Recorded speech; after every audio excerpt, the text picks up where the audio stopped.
হাসপাতালের জলাতঙ্ক ভ্যাকসিন প্রদান কক্ষে রোগীদের চাপ, সবাই কুকুর অথবা বিড়ালের কামড়ে আক্রান্ত।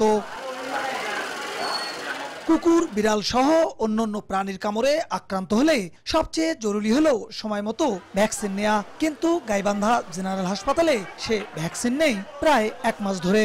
রোগীরা জানান, বিনামূল্যে সরকারি সেবা নিতে হয়রানির শিকার হতে হচ্ছে তাদের। ভ্যাকসিন কিনতে হচ্ছে বাইরে থেকে, অনেকে অর্থাভাবে ফিরে যাচ্ছেন ভ্যাকসিন না নিয়েই। আমার ছেলে কুকুর কামড়াচ্ছে, তো এরা এসে দেখেছি নাই ভ্যাকসিন। 4 জনের নিয়ে এলো 500 টাকা দিয়ে, আর 4 জনের টাকা নাই, তার আর হচ্ছে না। আমাকে দেয় নাই, কয় বাড়ি থেকে কিনে আনো। আমার টাকা নেই, আজকেও কিনে নেই। সুইও কিনছি, ভ্যাকসিনও কিনছি। তা আমরা তো জানি যে ভ্যাকসিন এখান থেকেই দেয়। এটা তো টাকা দিয়ে যদি দিতে হয়, তাহলে তো এখানে আসা দরকার ঠিক আমাদের। এদিকে ভ্যাকসিন সংকটের কারণে রোগীদের প্রশ্নবাণে বিব্রত কর্মরত নার্স। আমি চাহিদা দিছি, হ্যাঁ, বড় স্যারের সাথেও কথা বলছি, স্টোর কিপারের সাথেও যোগাযোগ করছি, বলছি যে সামনের সপ্তাহ থেকে ভ্যাকসিন পাবে।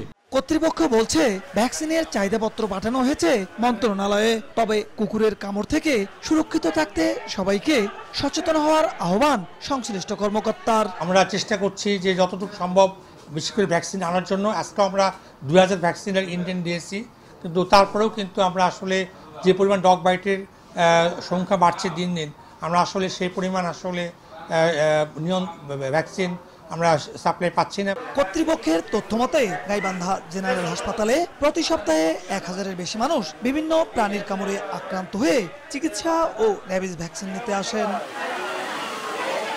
বিপ্লব ইসলাম, সময় সংবাদ, গাইবান্ধা।